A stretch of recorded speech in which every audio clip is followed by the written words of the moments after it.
probable que ni sepas por qué es feriado el Día de la Soberanía. Y tiene un poco sentido que así sea, porque recién se instituyó como feriado en el año 2010 para recordar un episodio muy importante en nuestra historia, la Batalla de la Vuelta Obligado, que fue un momento de importante resistencia de nuestro territorio contra el imperialismo europeo. Para entender de qué se trató este episodio, necesitamos repasar la vida de una de las figuras más polémicas de nuestra historia argentina, Juan Manuel de Rosas. ¿Quién fue Rosas? ¿Por qué fue una figura tan polémica? ¿Qué tiene que ver con el Día de la Soberanía? Te lo voy a contar en esta nueva entrega de Efemérides para Proton.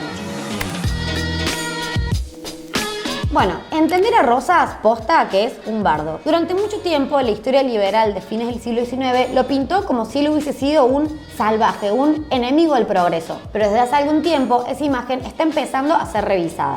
Un poquito de contexto. Después de la caída del directorio en 1820, las provincias empezaron a pelearse entre sí porque no se ponían de acuerdo en cómo organizar el territorio. A grandes rasgos, habían dos fuerzas que seguramente te cansaste de escuchar nombrar. Por un lado estaban los unitarios, que lo que querían era centralizar el poder en Buenos Aires y quedarse con todos los ingresos aduaneros de su puerto. Y por otro lado, los federales, que creían en las autonomías provinciales cediendo un poco de poder a un gobierno central. La situación ya era tensa en la década del 20, pero se tensó aún más cuando en el 28 Lavalle, que era unitario, mandó a fusilar a Dorrego, que era federal.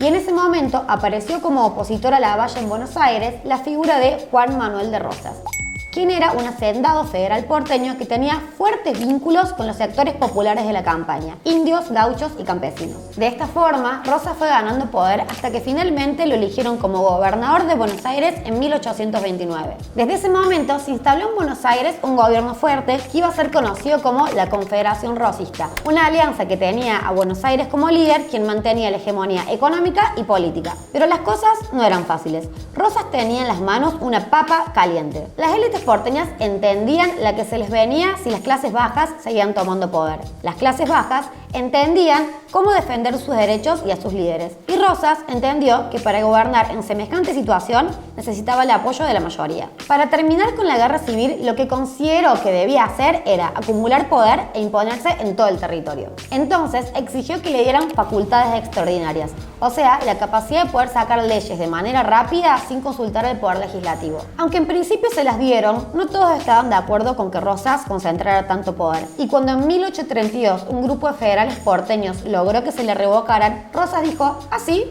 Bueno, entonces renunció, háganse cargo ustedes de este lío. Y renunció, aunque contaba con el apoyo de bocha de gente para volver al gobierno. En 1835 se produjo de vuelta un clima de inestabilidad política y hacía falta alguien con mucho poder y apoyo popular para salir de esta. Y ese alguien era Rosas. Entonces lo fueron a buscar y Rosas les dijo, ¿ah, sí? ¿Me necesitan de nuevo? Bueno, entonces déjenme hacer lo que se me cante la mazorca. O sea, pidió la suma del poder público, que le sumaba a las facultades extraordinarias la capacidad de juzgar y dictar sentencias. Y aceptaron. Así que en la práctica todo el poder pasó a estar en manos de una persona, aunque se mantuvo la apariencia de republicanismo y división de poderes. Este segundo gobierno, que duró 17 años, fue realmente autoritario. Rosas quiso suprimir a la oposición y dividió a la población en dos grupos, unitarios o federales. O sos federal y estás a favor, o sos unitario y estás en contra. Y esto se notaba hasta en la ropa. Y por si no alcanzaba, se fundó la Sociedad Popular Restauradora, un grupo parapolicial liderado por la esposa de Rosas, Encarnación Ezcurra, que se encargaba de perseguir a los unitarios y a los federales no rosistas. Su fuerza de choque fue la mazorca,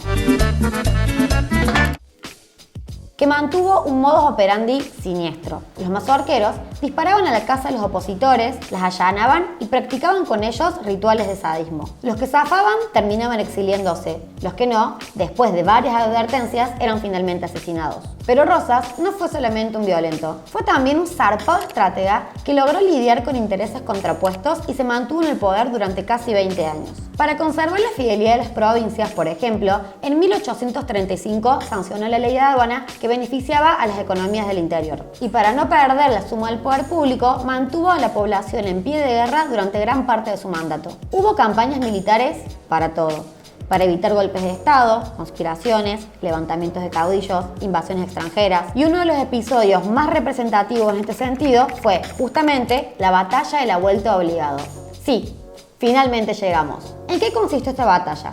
Bueno, Además de todo lo que ya les conté, había otro foco de conflicto del cual todavía no les dije nada. Inglaterra y Francia querían navegar los ríos interiores de la Confederación para así poder comerciar sus productos. Y encontraron una excusa perfecta para hacerlo a la fuerza cuando se pudrió todo en la banda oriental en 1845. En un momento clave, ingleses y franceses bloquean el puerto de Buenos Aires, o sea, hacen una especie de piquete con barcos, y se mandan por el Paraná, diciendo a las provincias que lo que quieren garantizar es la libre navegación de los ríos y el libre comercio. Y esto era un desafío a la soberanía de la Confederación y el poder de Rosas, que obviamente se puso a armar una defensa.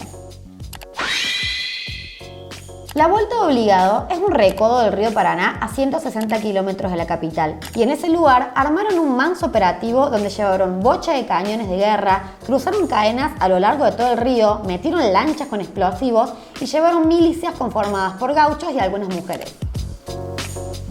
Y seguramente darás por sentado que ganamos, si no, ¿por qué estaríamos festejando el Día de la Soberanía? Pero no, un 20 de noviembre de 1845, las flotas anglo-francesas lograron pasar sobre el bloqueo e ingresar a los ríos interiores.